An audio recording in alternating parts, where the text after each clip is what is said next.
bonjour à toutes et à tous. Merci de vous être connectés assez nombreux un lundi matin, quasi à la première heure, pour assister à ce webinaire. Donc moi, je vous souhaite, en tant qu'élue référente à la santé à l'agence d'urbanisme à la GAP, je vous souhaite la bienvenue à ce webinaire que l'on va consacrer aujourd'hui à un sujet que je qualifierais d'une importance cruciale qui est en fait l'alimentation et surtout l'accès à une alimentation de qualité sur le territoire nord-lorrain.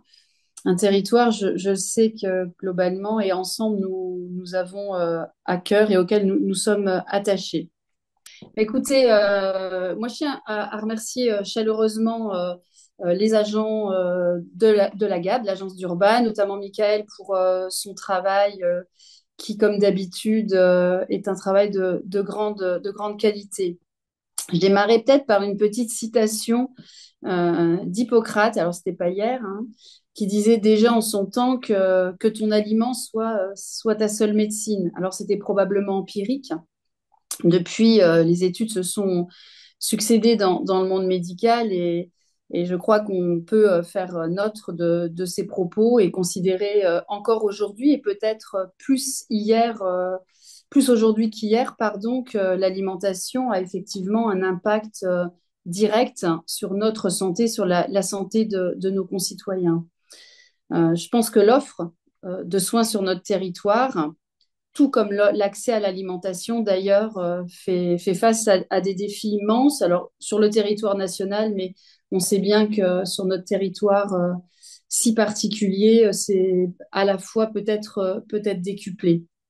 Aussi, je me réjouis et à nouveau merci que l'agence d'Urba se soit saisie récemment de la question de santé dans ses observatoires. La première publication, en fait, était dédiée à une approche des inégalités territoriales en santé. Ça a été publié en février 2020. Je pense que nombreux d'entre vous l'ont lu. Et puis, c'était juste à la veille de la pandémie de Covid-19. Et aujourd'hui, on aborde plutôt l'accès et les inégalités d'accès à l'alimentation. Et vous verrez à travers la présentation des concepts que je pense beaucoup d'entre vous découvriront, comme le concept de désert alimentaire ou encore des concepts encore plus nouveaux comme les marées ou les mirages alimentaires.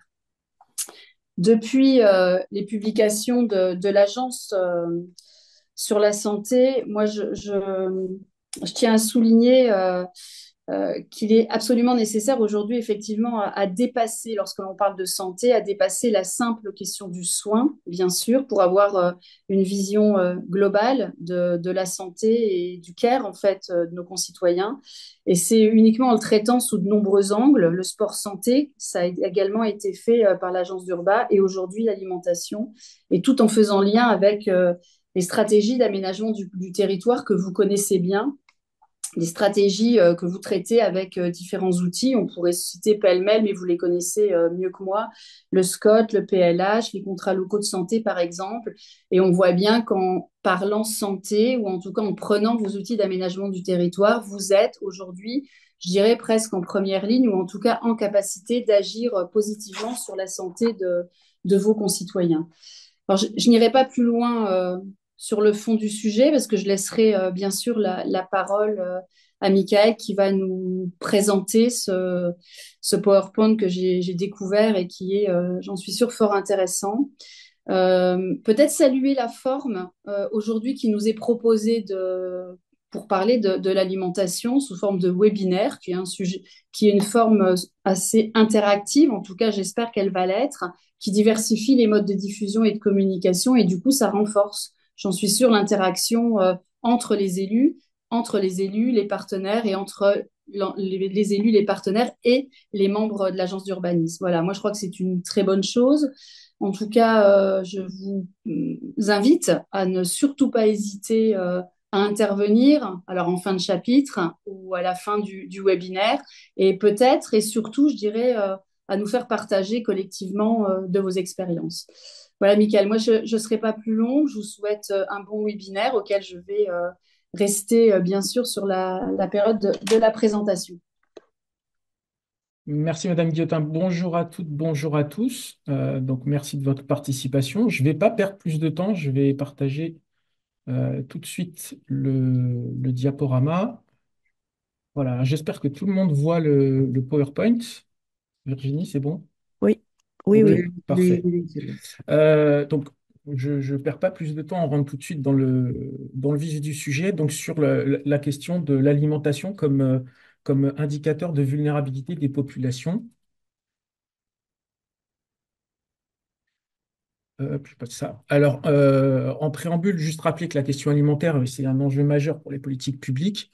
Donc, Madame Guillotin l'a dit, notamment au vu de l'impact de l'alimentation sur la santé, et que ça va au-delà de la santé, puisque la question de l'accès à une alimentation saine, vous allez voir, c'est aussi une question de transport, c'est une question de lutte contre la pauvreté, et c'est une question aussi d'offres et de ce qu'on propose. Alors, on s'est basé sur une approche anglo-saxonne qui vient des États-Unis, qui ont développé le concept de désert alimentaire et qui matérialise chez eux, en tout cas, les inégalités territoriales en matière d'alimentation. Mais ce qui est relativement nouveau, c'est qu'en fait, ce phénomène débarque en Europe occidentale. En France, c'est 3,5 millions de personnes qui vivraient dans un désert alimentaire. Et on a d'autres fragilités aujourd'hui qui émergent liées à l'alimentation. La question des marées alimentaires, donc c'est la surreprésentation de ce qu'on appelle trivialement la malbouffe. Et puis les mirages alimentaires, c'est en fait la question, c'est une offre en produits sains existe, mais en fait elle est déconnectée de la réalité économique des populations locales et qui sont obligées de se déplacer pour trouver quelque chose de plus accessible. Donc notre travail, vous allez le voir, en fait, c'est qu'on propose, c'est une démarche vraiment exploratoire des inégalités alimentaires. On est parti d'une analyse de l'offre alimentaire et puis on s'est inspiré de ces travaux américains pour essayer de qualifier un peu les inégalités alimentaires sur notre territoire. Donc, comme toute démarche exploratoire, forcément, elle est perfectible. Donc, voilà. Donc, c'est pour ça aussi qu'on souhaite organiser un temps d'échange aussi, d'avoir vos réactions, etc. Alors, sur l'offre alimentaire, en 10 ans, on a une offre qui a augmenté de 10%. On est passé, grosso modo, du 820 à quasiment 900 points de vente. Mais c'est une offre qui reste globalement peu dense à l'échelle du Nord-Lorrain, puisqu'on est sur une densité de 2 commerces alimentaires pour 1000 habitants, alors qu'on est pratiquement à 3 à l'échelle du Grand Est.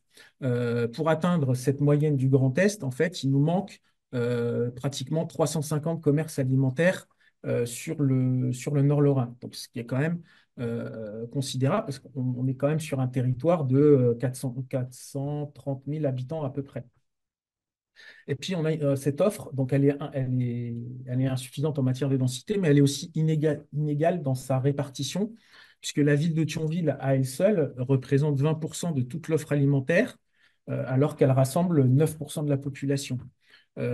Si on élargit un petit peu, on a 20 communes qui rassemblent plus de 70% de l'offre alimentaire, mais à peine la moitié de la population. Alors, on a des centralités, Thionville, Jarny, Villerue, etc., Longwy. Mais on a aussi, on retrouve dedans des communes qui en fait accueillent, sont plutôt des communes de périphérie et qui accueillent des centres commerciaux, Mont-Saint-Martin, Lexy, Terville, etc. Donc, je pense que c'est une situation qu'on retrouve dans de nombreux territoires. La croissance de l'offre, en fait, on s'est rendu compte qu'elle est portée surtout par la restauration rapide, puisque c'est plus de 70% de la croissance des points de vente en 10 ans. C'est une tendance qu'on observe aussi en région. En région, c'est 90% de l'offre de points de vente, c'est de la restauration rapide. On a une densité qui est plus forte qu'en région sur la restauration rapide, puisqu'on est à plus de 30 points de vente pour 1000 habitants. La région, on est à 26. Et les deux agglomérations de Longwy et Thionville sont fortement impactées, puisqu'on a là une forte croissance de la restauration rapide et une densité supérieure à la moyenne régionale. Et puis, on a une situation préoccupante sur le long Guyonnais, qui est le seul secteur où il n'y a que la restauration rapide qui progresse. Et on a une densité très élevée, puisque vous voyez qu'on est pratiquement à 60 points de vente pour 1000 habitants, mais on est sur un territoire où on a une commune urbaine et le reste, ce sont des communes rurales. Donc, la densité monte très, très vite sur ce territoire. Sur l'offre en magasin spécialisé, à signaler quand même, c'est qu'on a une dynamique qui est plus forte qu'en région, avec une croissance qui a été 3 fois plus forte que la région sur les 10 dernières années. et une densité qui devient légèrement plus importante qu'en région. Et puis, sur la grande distribution, vous voyez, on a une croissance qui, en fait, est opposée à la dynamique régionale, hein. À l'échelle de la région, on a plutôt une baisse du nombre de, de points de grande distribution. Et chez nous, on a encore une tendance à l'augmentation. Et on a une densité qui reste nettement plus élevée que la moyenne régionale, puisqu'on est à 15 points de vente pour 1000 habitants, alors que la région, on est à 11. Donc, si on a essayé de faire une cartographie de l'offre alimentaire dominante sur chaque commune, en fait, on voit se dessiner de premières inégalités, c'est-à-dire que donc vous avez notamment toutes les communes qui sont en vert sur la carte, ce sont des communes qui sont marquées par une prépondérance d'une offre soit en magasin spécialisé ou soit autre, donc c'est-à-dire principalement de la restauration traditionnelle, des restaurants.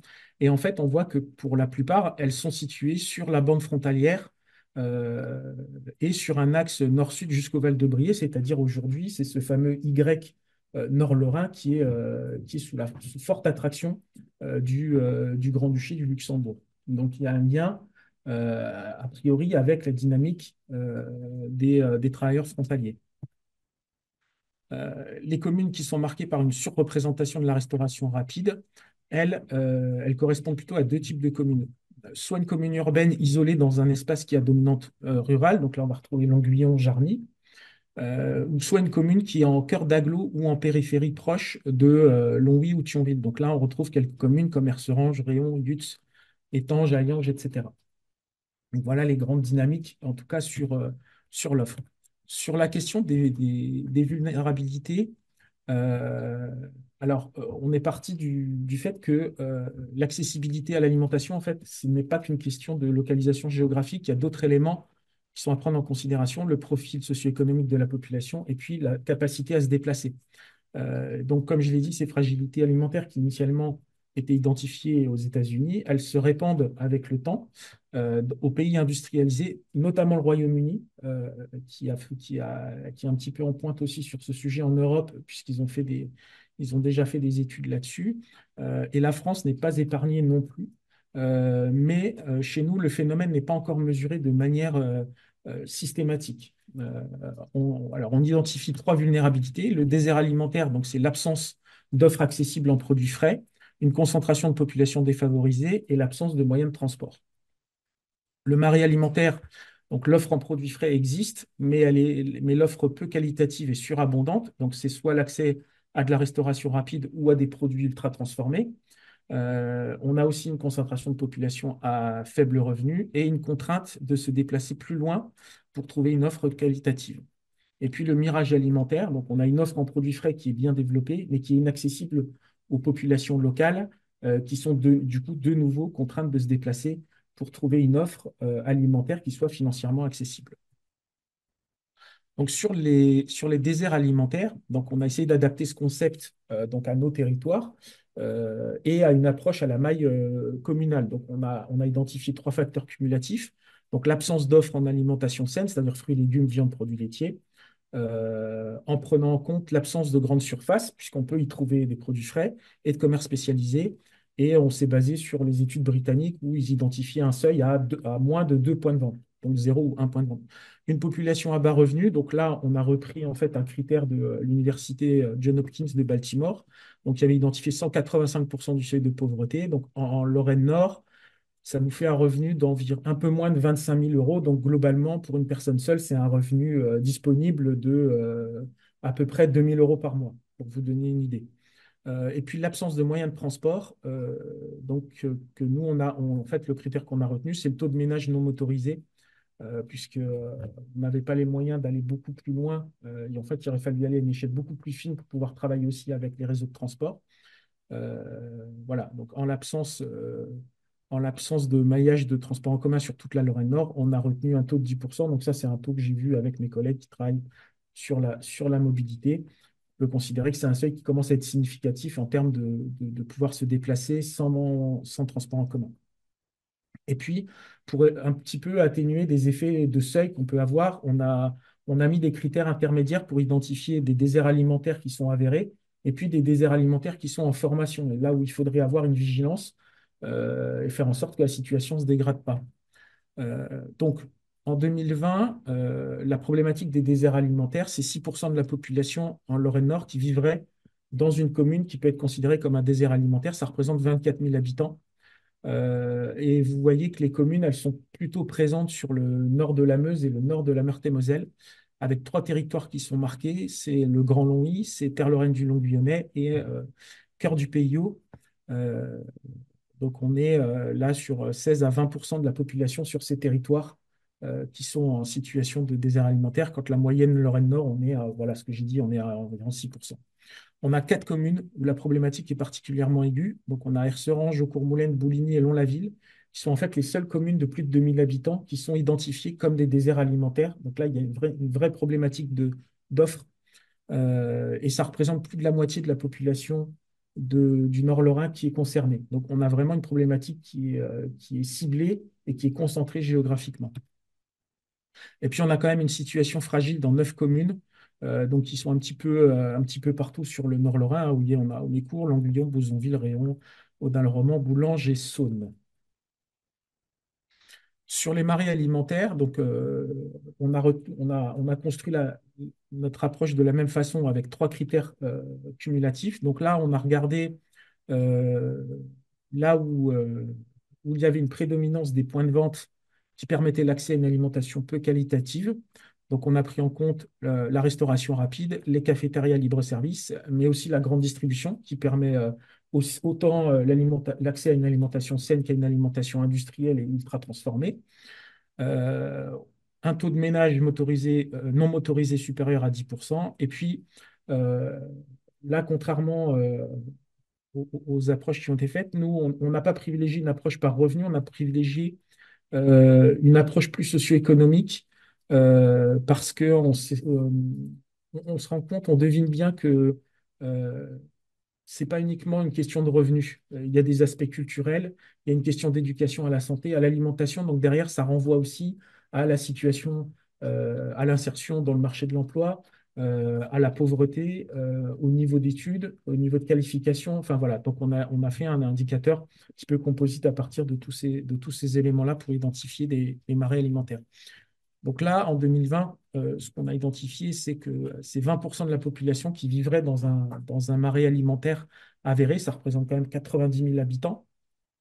Et en fait, ces déserts alimentaires sont surtout présents sur nos deux grandes agglos qui sont Thionville et Longwy, qui rassemblent les deux tiers de la population concernée, avec une problématique plus forte sur le Grand Longwy, puisque là, c'est plus de 50% de la population du Grand Longwy qui serait concernée par cette problématique, et donc qui reste une problématique plutôt urbaine, puisqu'elle concerne à la fois des cœurs d'agglos de Longwy et Thionville. On retrouve Longwy, Mont-Saint-Martin, Erserange, Lons-la-Ville, mais aussi Lutz, Terville.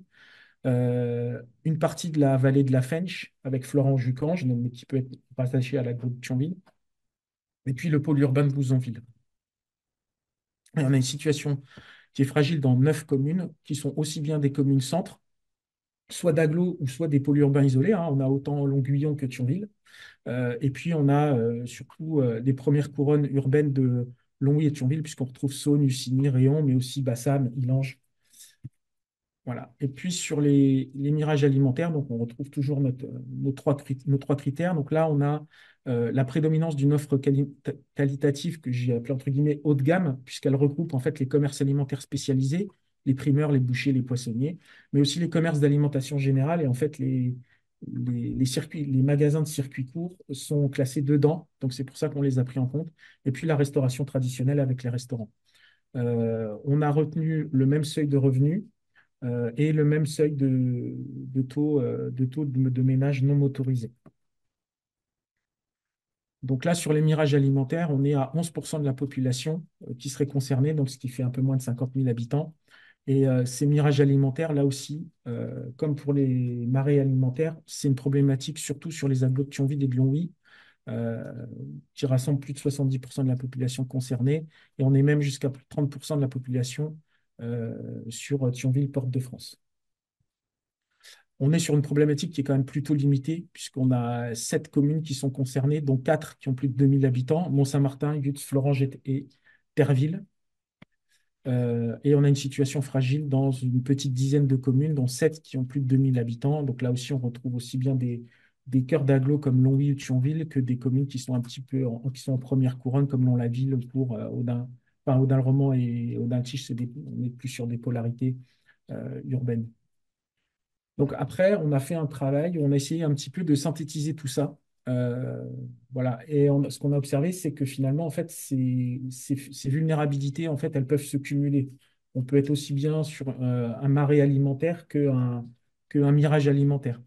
Et au final, c'est quasiment un habitant sur quatre dans le Nord-Lorrain, ce qui représente quand même plus de 100 000 habitants, qui vivraient dans une commune présentant au moins une vulnérabilité alimentaire. Donc, c'est vraiment pas négligeable du tout.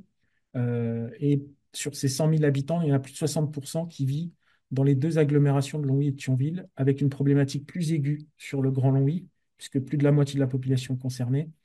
Et dans les autres territoires où une grande partie de la population connaît des vulnérabilités, il faut quand même nuancer parce que euh, ce qui fait sortir euh, ces communes des vulnérabilités alimentaires, c'est qu'elles présentent des taux de motorisation qui sont élevés euh, et qui révèlent une forte dépendance à la voiture individuelle. Donc, il peut poser aussi d'autres questions, notamment en termes de précarité liée à l'énergie et notamment au budget du carburant. Alors, quels leviers ont les collectivités à leur disposition pour réduire ces vulnérabilités? Alors, elles ne sont pas démunies. Donc, les premiers leviers qu'on a identifiés, nous, c'est les projets alimentaires territoriaux, pardon, euh, qui constituent une première réponse avec notamment trois dimensions. Il y a une dimension économique par la structuration de filières, le rapprochement de l'offre et de la demande, la préservation des espaces agricoles, etc. Il y a une dimension environnementale avec le développement de la consommation de produits locaux, la valorisation de nouveaux modes de production, la préservation de l'eau, des paysages, etc. Et puis, il y a une dimension sociale, puisque les PAT peuvent comporter des actions plutôt autour de l'éducation alimentaire, de l'accessibilité sociale, des aides alimentaires, etc. Euh, donc, les PAT ont une approche transversale et qui permet en fait de faire de l'alimentation un élément structurant de l'action publique et qui apparaît particulièrement pertinent dans le cadre d'un projet de territoire. Je vous ai mis l'exemple, par exemple, du Grand Alès, qui en fait a inscrit dans son programme d'action de son projet de territoire en fait la réalisation d'un PAT. Euh, alors, un autre élément, c'est les marchés, qui peuvent être une réponse potentielle en fait aux deux premières fragilités, les déserts et les marais alimentaires. C'est une alternative aux populations qui sont peu mobiles et qui permet d'avoir une offre en produits frais essentiels, là où l'offre alimentaire est absente ou peu développée. Euh, la question de leur développement, donc notamment sur les produits locaux, l'accessibilité, le développement d'une agriculture locale, tous ces éléments-là peuvent être des éléments de dynamique de développement de ces marchés. Et donc, c'est un recensement qu'on a fait, alors qui n'est pas exhaustif, hein, parce qu'il n'y a pas de base de données qui centralise tous les marchés dans les communes, hein. C'est un recensement qu'on a fait à la main. Mais quand même, il y a plusieurs marchés que nous, on identifie comme potentiellement stratégiques et qui méritent une attention particulière. C'est les marchés de cœur d'agglo, notamment sur Longwy, sur Thionville. C'est les marchés des communes urbaines vulnérables, donc notamment Audin-le-Tiche, Bouligny, Bouzonville. Et puis le marché de l'Aiguillon, parce qu'en fait, il est au cœur d'un vaste secteur qui est vulnérable. Donc la question de desservir le marché de l'Aiguillon depuis ces territoires-là, avec du TAD par exemple, enfin, c'est des questions qui sont essentielles. Donc le deuxième levier, c'est le contrat local de santé, qui est complémentaire au PAT, parce que le CLS, lui, va permettre d'aborder la question alimentaire sous l'angle de la santé. Et en fait, les deux stratégies, en fait, elles sont complémentaires puisque le PAT peut intégrer un contrat local de santé sur le volet alimentation santé. C'est ce qu'a fait le PETR Ornano Sartenay Vaninco Tavaro en Corse. Je ne sais pas exactement où en Corse, mais par exemple, donc, ils ont mis quelques actions en place comme des repas intergénérationnels dans les écoles avec des produits frais locaux de saison, donc qui favorisent la rencontre entre les enfants et les bénéficiaires de l'aide à domicile en milieu rural, l'animation d'ateliers sur le régime méditerranéen par un établissement de soins de suite et de réadaptation. Donc, on voit bien ce lien dans les actions euh, entre la santé, l'alimentation, mais aussi du lien social. Nous, on a un contexte qui est hyper favorable puisqu'on a actuellement un PAT en Pays au Lorrain qui est en cours d'élaboration et des CLS qui sont en élaboration aussi sur plusieurs intercos dans le Nord meurthe-et-mosellan. L'autre élément, c'est les stratégies de développement commercial et foncière, puisque les EPCI ont une nouvelle compétence avec la loi NOTRe, qui est la politique locale du commerce et le soutien aux activités commerciales d'intérêt communautaire. Donc, c'est le cas, par exemple, du Grand Longwy, qui a développé sa propre stratégie avec l'appui de l'agence. Et le diagnostic de la stratégie commerciale du Grand Longwy a identifié notamment un déficit en commerce de proximité alimentaire spécialisé. Donc, qui va bien avec la problématique de marée alimentaire que nous, on a identifiée sur le Grand Longwy. Une stratégie de développement commercial, elle permet d'identifier une localisation préférentielle des commerces. Donc, la stratégie du Grand Louis, par exemple, a intégré l'installation préférentielle de commerces alimentaires spécialisés dans les centralités et centres-bourgs des villages. Et en parallèle, la localisation des autres commerces de détail ou des services à la personne dans les villages est à inviter, ce qui inclut la restauration rapide, puisque la restauration rapide n'est pas dans le commerce de détail, c'est dans la restauration. Et donc, ça fait toute la différence. Donc, ça veut dire que cette stratégie commerciale, si elle est mise en œuvre, en tout cas sur le Grand Louis, peut limiter le développement de la restauration rapide dans les villages et de limiter l'expansion de marées alimentaires. Euh, et l'autre élément, donc, c'est la stratégie foncière, qui peut être là un outil aussi quand même assez puissant, puisque le portage foncier de locaux commerciaux, euh, qui pourrait être destiné à accueillir des commerces, pourrait améliorer l'accessibilité à une offre alimentaire de qualité. Et puis, on a les effets indirects d'autres stratégies, donc notamment les politiques de logement et de mobilité, en luttant contre la précarité énergétique. C'est-à-dire qu'en réduisant la pression des dépenses d'énergie, on peut améliorer euh, les revenus des ménages modestes et qui peuvent avoir plus facilement accès à une alimentation de qualité, puisqu'on sait très bien que l'alimentation, comme la santé, ça va être un critère, un des premiers éléments d'arbitrage de ménages qui sont en grande difficulté financière. Et puis, les documents d'urbanisme ont également un rôle à jouer, puisque les SCOT peuvent aussi fixer des localisations préférentielles pour les commerces de proximité. Ils peuvent préserver des linéaires commerciaux en interdisant la transformation de locaux commerciaux en logements bureaux sur des espaces restreints. Par exemple, c'est ce qu'a fait le SCOT des Vosges centrales pour l'hypercentre d'Épinal.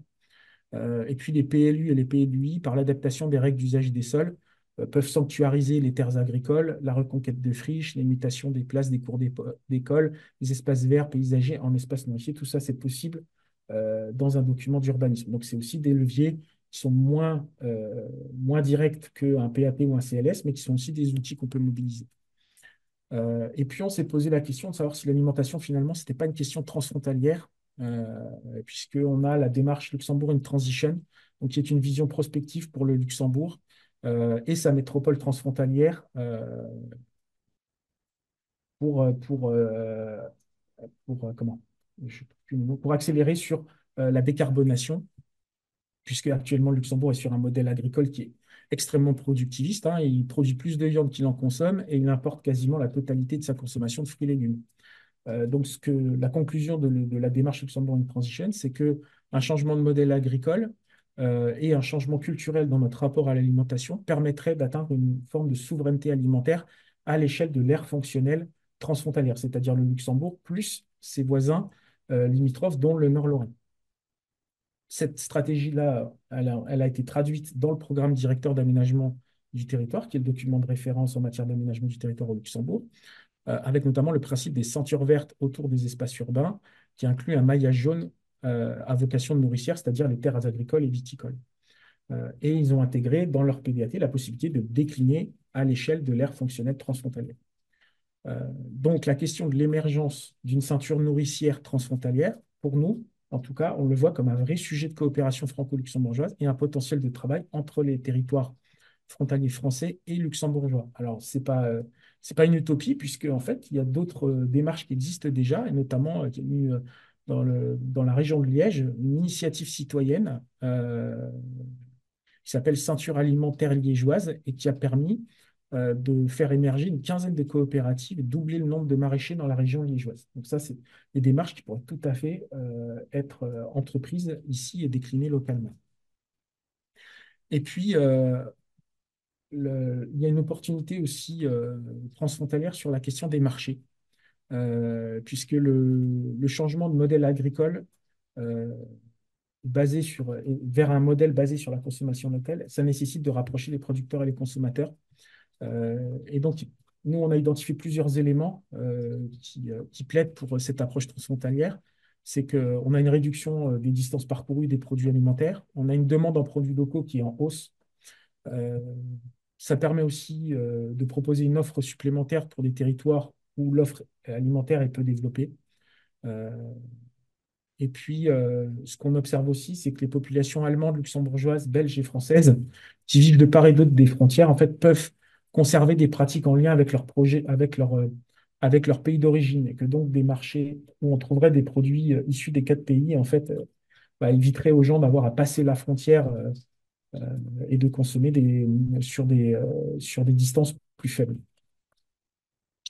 Euh, et pourquoi nous on en est convaincus? C'est parce qu'en fait les marchés transfrontaliers de producteurs locaux, c'est pas innovant, en fait ça existe déjà, euh, notamment du côté de JV avec des marchés de producteurs franco-belges, du côté des Pyrénées-Orientales ou de la Catalogne, où là il y a un marché transfrontalier annuel qui se fait dans le cadre du jumelage entre les deux communes, et puis la réserve de biosphère Vosges du Nord, Pfälzerwald, avec des marchés paysans transfrontaliers qui sont organisés plusieurs fois par an. Donc voilà, ça peut prendre différentes formes, mais en tout cas, c'est quelque chose qui est tout à fait possible. Et d'autant plus possible que nous, sur notre Nord-Lorrain, on a un maillage qui est relativement dense de marchés autour des frontières. Nous, on a identifié 5 espaces qui se démarquent. Donc, il y a un triangle Montmédy, Virton, Languillon, qui nous paraît intéressant parce qu'on est sur des secteurs où l'offre alimentaire est peu développée. Il y a tout le secteur de l'ancien pôle européen de développement autour de Longwy, Aubange, Pétange. On a aussi, alors approximativement, le territoire du GECT Alzette-Belleval, puisqu'il y a aussi une partie de ce territoire-là qui est située dans la réserve de biosphère Minette. Et donc, on a vu juste avant que dans la réserve de biosphère de Vosges du Nord, ils ont mis en place des marchés transfrontaliers. Et puis, on a le secteur de Sierck-les-Bains-Schengen, où là, il y a une réflexion en cours pour intégrer le versant français dans une démarche transfrontalière plus globale autour de la vallée supérieure de la Moselle. Ça s'appelle l'EOM, mais l'acronyme est allemand, donc je vous épargnerai mon allemand. Et puis, en fait, on a le dernier espace, c'est sur la frontière franco-allemande, où en fait, il y a une opportunité pour les villages frontaliers de la communauté de communes Bouzonvillois-Trois-Frontières, où l'offre alimentaire est absente et où l'offre allemande est méconnue par la population, puisque j'ai interrogé ces communes, et en fait, ce qu'ils me disent, c'est que les populations, elles vont plutôt faire leur marché soit à Bouzonville, soit à Thionville, alors que de l'autre côté, à Merzig et Mettlar, il y a une offre qui est particulièrement importante. Voilà, donc quelques mots pour conclure. Donc, alors, sur le Nord-Lorrain, ce qu'on a identifié comme la principale vulnérabilité, c'est bien la question des marées alimentaires, donc notamment en lien avec le développement important de la restauration rapide, avec toutes les conséquences que ça a sur la santé, dans un contexte de désertification médicale et de difficulté à attirer de nouveaux médecins sur nos territoires. Euh, L'autre renseignement, c'est que les collectivités, elles ne sont pas démunies, avec les projets alimentaires territoriaux et contrats locaux de santé qui sont vraiment les outils en première ligne pour agir. Et un deuxième rideau qui est composé plutôt des stratégies commerciales et des stratégies foncières pour limiter l'extension de ces marées alimentaires. Et puis là aussi, alors ça c'est un enjeu qui est plus spécifique au Nord-Lorrain, c'est la dimension transfrontalière qui nous paraît particulièrement pertinente euh, pour faire évoluer un peu notre contexte alimentaire, hein, parce qu'a priori le potentiel existe pour répondre aux besoins locaux, mais cette transition alimentaire, elle ne se fera pas toute seule. Il faut l'anticiper par les documents de planification. Ça nécessite aussi de décloisonner des politiques publiques pour lutter contre la pauvreté. Donc, ça implique aussi, quand on réfléchit à mobilité, logement, de réfléchir aussi en termes de santé dans ces stratégies-là. Et puis, toute une politique de sensibilisation, d'éducation pour changer nos habitudes alimentaires. Voilà, j'ai terminé. Donc, la parole est à vous si vous avez des questions ou des réactions. Je vais peut-être me lancer, Michael, pas sous forme enfin, forme de conclusion, pas tout à fait ça, mais moi, je voudrais dire que je suis assez. Enfin, je trouve que la démarche est plus qu'intéressante parce que on voit bien à travers cet exemple concret, mais qu'on pourrait reporter sur d'autres sujets. On a parlé du sport, par exemple, un petit peu, j'ai dit un petit mot en introduction. Bon, moi, je suis très attachée, vous le savez, à la santé de par mon métier, mes fonctions, que ce soit à la région ou mes fonctions de parlementaire. Et je crois qu'aujourd'hui, et tu en as dit un mot, on est très souvent sur le sujet de la désertification médicale, comme j'ai l'impression, comme seule source de solutions pour nos populations. Si on regarde, moi j'ai fait un voyage très intéressant en Suède sur l'accès aux soins, par exemple, des Suédois, où leur accès aux soins est pas, on n'est pas pire qu'eux, et ils sont pas meilleurs que nous, loin de là, même si leur système est complètement différent. Donc il y a toujours voilà, un faible taux de médecins, c'est compliqué pour trouver une profession de santé médicale. Et pour autant, le constat qu'on tire, c'est que c'est une population qui vit un peu plus âgée que nous, mais surtout en meilleure santé. Et je crois que ce qui a été décrit aujourd'hui, c'est ça en fait. C'est qu'à travers les compétences de tous, des communes, l'aménagement commercial, l'implantation de commerce, de restauration et la planification à travers des outils dont les collectivités ont la compétence, on peut agir, mais de manière puissante. Je ne crois pas que c'est pas marginal en fait sur la santé des populations et je crois que ça, c'est quand même un enseignement majeur. Alors, bien évidemment, il faut planifier, mais ça, on sent les ressorts possibles à travers cette présentation.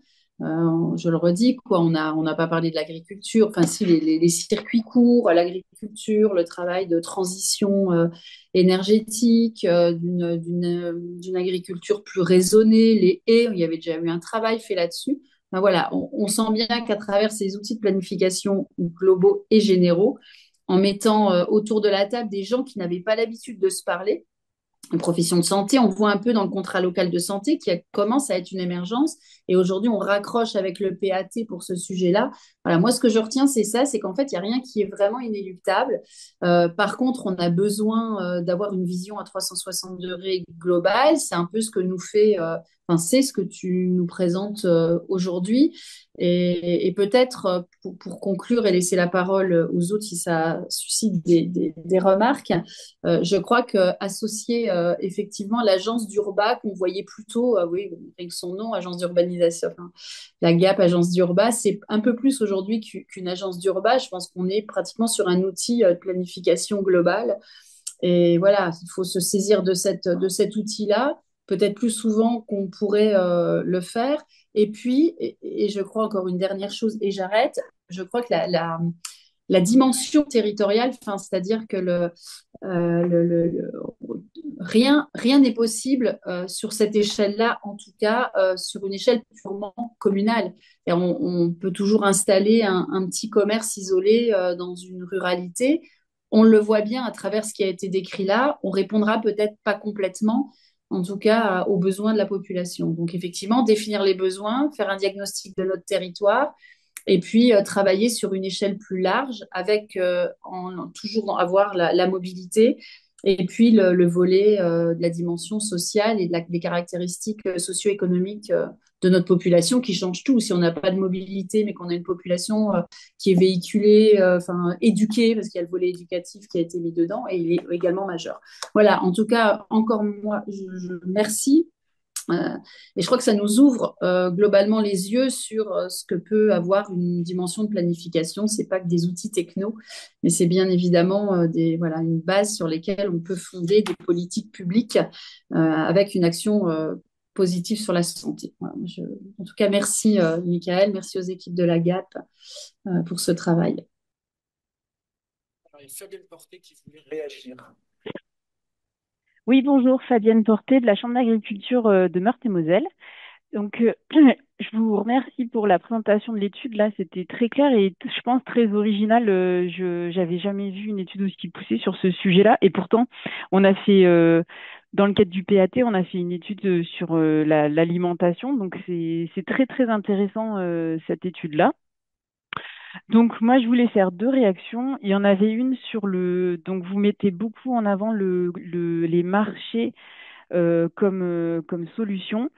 Et moi, je voulais juste vous faire part d'un point d'attention, c'est que les marchés, donc pour nous, c'est un type de point de vente possible en vente directe pour les agriculteurs qui font de la vente directe, qui font des circuits courts, qui est intéressant pour eux dans le sens où ça nécessite peu d'investissement. Investir dans un magasin, c'est beaucoup plus coûteux que investir dans du matériel de vente sur un marché. Il faut souvent la camionnette, des tables et puis des vitrines frigo. Voilà, c'est assez limité en investissement financier. Donc en ça, c'est intéressant. Par contre, le revers de la médaille, c'est l'investissement en temps sur le temps de présence des marchés. Il est beaucoup plus important que sur un autre type de point de vente, distributeur ou magasin ou vente à la ferme, où en fait l'agriculteur il passe moins de temps, moins d'heures en fait en présence de présence rapporté au chiffre d'affaires qu'il va générer. Voilà, c'est pas une conclusion que je dis, c'est juste un point d'attention. Nous, c'est vrai qu'on voit quand même tendanciellement que les agriculteurs qui font de la vente directe, ils ont quand même tendance à se détourner des marchés au profit d'autres types de points de vente. Bon, ça ne veut pas dire que c'est fichu du tout, hein, c'est pas du tout ça que je veux dire, mais c'est voilà, vous prévenir de cette limite quoi qui peut y avoir. Puis en plus, on est dans un secteur en Lorraine où la météo est souvent mauvaise, donc si on a une météo mauvaise, on n'a pas de clientèle, donc ça fait des journées où on fait très peu de chiffre d'affaires, c'est compliqué quoi. Mais bon, je pense que c'est quelque chose qu'il faudra intégrer au PAT. Alors du coup, là, je suis un peu mal à l'aise parce que je parle du PAT, mais moi, je suis pas la porteuse. Enfin, la Chambre d'agriculture ne porte pas le PAT, c'est les EPCI du PIO, donc Orne-Lorraine Confluence en première ligne. Là, j'ai pas fait tout le tour des participants, mais je crois pas qu'il y ait OLC. Je crois qu'il y a, par contre, j'ai repéré qu'il y a le conseil départemental qui est là. Donc, je crois que c'est Olivier Potier que j'ai dû voir. Et j'ai dû voir aussi Monsieur Simeonato de Villerue. Bon, bref, je parle pas pour Orne Confluence et pour le PAT. Moi, je suis simplement partenaire du PAT, mais je pense que, vu vos conclusions et tout, je pense qu'il faudrait déclencher une réunion sur ce sujet-là avec les gens du PAT pour aller plus loin sur cette partie vulnérabilité alimentaire. Parce que vous avez dit le PAT est en train d'être monté, il est quand même assez bien avancé maintenant. Il y a déjà des actions qui sont lancées sur la restauration collective. Puis ça va venir assez rapidement là sur le développement de filières légumes et le développement de points de vente en circuit court. Donc c'est là que je fais le lien avec les marchés. Donc ces actions-là, si on veut y faire un lien avec la partie vulnérable, enfin accessibilité alimentaire, je pense, il faut le penser dès le début. Euh, donc voilà, je pense que ce volet-là, il faut le structurer davantage dans le PAT. Donc bon, je parle pas pour OLC, mais si ça vous intéresse, on peut peut-être provoquer une réunion de travail là-dessus pour passer de l'étude à l'opérationnel et faire le lien avec le. Ah ben il y a Madame Bourki aussi qui est là, qui est dans le PAT. Elle vient de mettre un message. Enfin bref, voilà, je voulais donc cette remarque, c'était pour dire je pense un prolongement possible, ça serait de se faire rencontrer vous, les résultats de l'étude, vos conclusions, avec les projets qui sont en cours sur le PAT et d'essayer de s'intégrer quoi. Voilà, je ne sais pas si j'ai été claire. Oui, oui, il n'y a pas de souci pour qu'on ait un échange là-dessus. Aucun problème. On avait Magali Arsac qui souhaitait réagir aussi. Oui, bonjour. Je souhaitais évoquer aussi une difficulté. Alors, on parle effectivement des aires alimentaires et je vous rejoins pour des personnes qui sont isolées, qui ont des problèmes de mobilité. Mais on s'est rendu compte, nous, quand on a mis en place le Liberty Senior, donc dédié aux plus de 75 ans, qu'on avait des personnes effectivement qui prenaient, qui avaient quelques magasins alimentaires sur leur commune, mais petits et à mon avis assez chers, et qui effectivement se rendaient dans des magasins discount pour pouvoir tout simplement se payer de la viande et du poisson. Ça aussi, c'est important. C'est-à-dire qu'effectivement, on peut développer des unités alimentaires petites, mais qui ne forcément n'auront pas les mêmes coûts que d'une grosse franchise, effectivement, plus abordable. Et on s'était rendu compte, effectivement, que c'est d'où l'importance de la mobilité, puisque nous, chez les seniors, et ça nous avait particulièrement touchés, on avait quand même pas mal de personnes qui souhaitaient se rendre dans les magasins discount qui n'avaient pas proximité.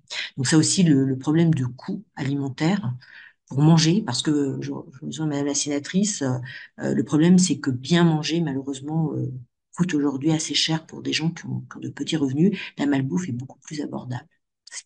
On arrive exactement dans ce qui se passe aux États-Unis, où il est plus facile, il est moins cher de se payer un verre de coca qu'une bouteille d'eau. Très bien, merci. Est-ce que quelqu'un d'autre souhaite réagir? Alors après, nous, c'est vrai que ce travail-là, c'est un travail exploratoire et que dans l'idéal, il aurait fallu qu'on aille à une échelle beaucoup plus fine, qu'on croise les choses avec les lignes de transport en commun et des choses, et des choses comme ça, de voir effectivement notamment les supermarchés. Alors la difficulté, c'est qu'il aurait fallu isoler les supermarchés discount des autres supermarchés et ça commence à être du travail de terrain à la main pour le faire. Donc, ça fonctionne sur des territoires qu'on connaît bien, mais c'est un peu plus compliqué sur les territoires qu'on connaît moins bien, comme il n'a pas été possible non plus de faire quelque chose sur la vente directe à la ferme, parce qu'en fait, on travaille avec les données ACOS, hein, les données de l'emploi privé. Et en fait, sur les exploitants agricoles qui font de la vente directe à la ferme, comme c'est pas l'activité principale de leur exploitation, en fait, ils apparaissent pas dans les points de vente alimentaires. Donc, il y a tout cet aspect-là aussi qui passe à la trappe en fait dans notre travail. Ça, on en est conscient, mais on n'a actuellement pas de possibilité de le mesurer. Olivier Allez-y. Potier du conseil départemental. Simplement, je fais suite un peu à ce que disait Fabienne tout à l'heure. Effectivement, nous, on est déjà. Alors, moi, je suis chargé territorial d'économie solidaire au sein du conseil départemental et je suis actuellement le projet alimentaire territorial, les projets qui sont menés chez OLC dans le cadre du projet alimentaire territorial, notamment l'étude de faisabilité pour la restauration centrale et les filières courtes d'approvisionnement, donc dans lesquelles sont engagées les 5 communautés de communes du PIO. Euh, alors, je ne sais pas quel est le maillage exactement entre les travaux qui sont faits actuellement chez vous et ce qui existe au niveau des avancées qui sont menées par OLC, hein. C'est OLC qui est porteur de ce projet pour l'instant.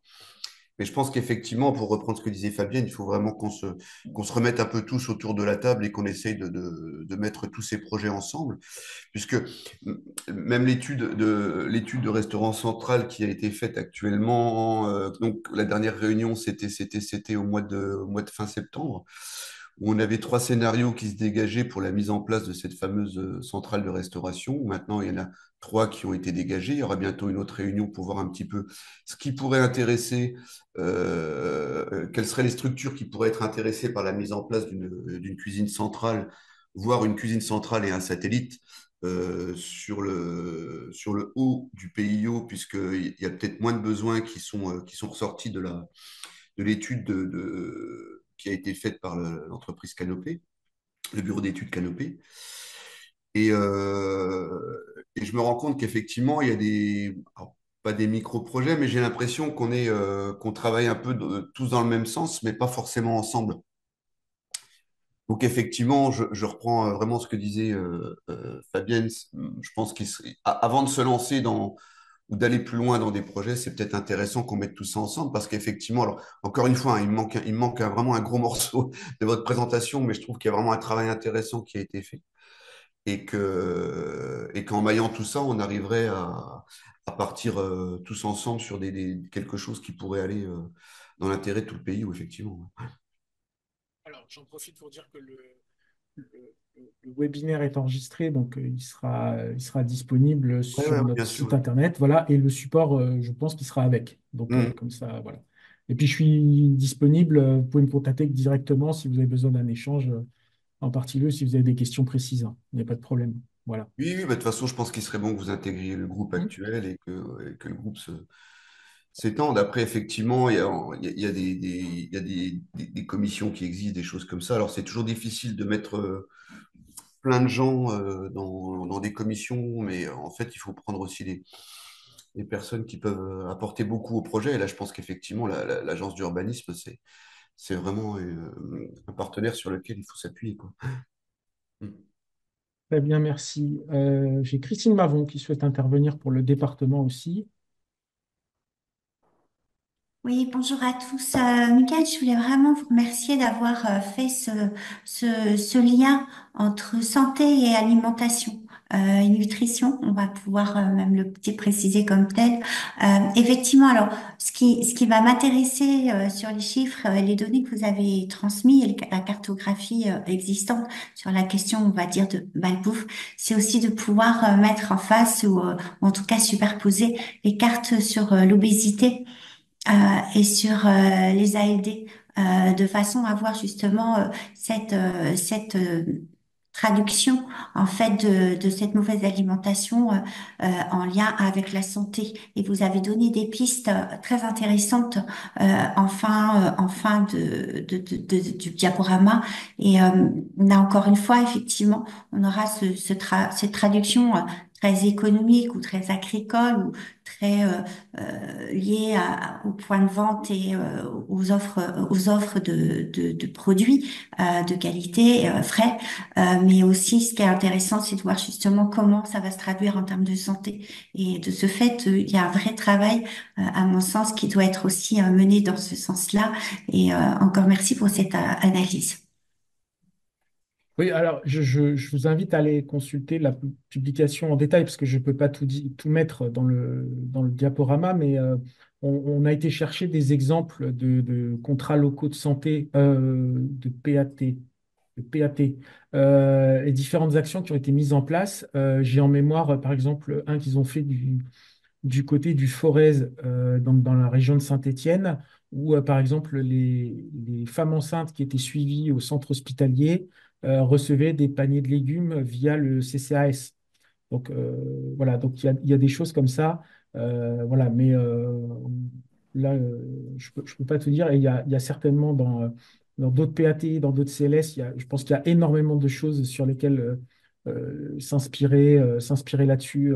Il y a des actions qui ont été faites aussi dans des quartiers politiques de la ville avec des ateliers voilà, sur le fait maison, etc. Enfin, voilà, il y a énormément de choses, je pense, à aller chercher dans les autres territoires. Il y a des territoires qui sont plus avancés sur ces questions-là. Et je pense que ça doit être une source d'inspiration pour nous, quoi. Bien. Donc, il est 9h59. Donc, pour respecter le timing, je vais repasser la parole à Véronique Guillotin pour conclure, s'il y a lieu. Et puis, en vous remerciant pour votre participation. Voilà, donc écoutez, je pense qu'il y avait plus en tout cas d'intervention, je crois, même sur le chat, parce que je...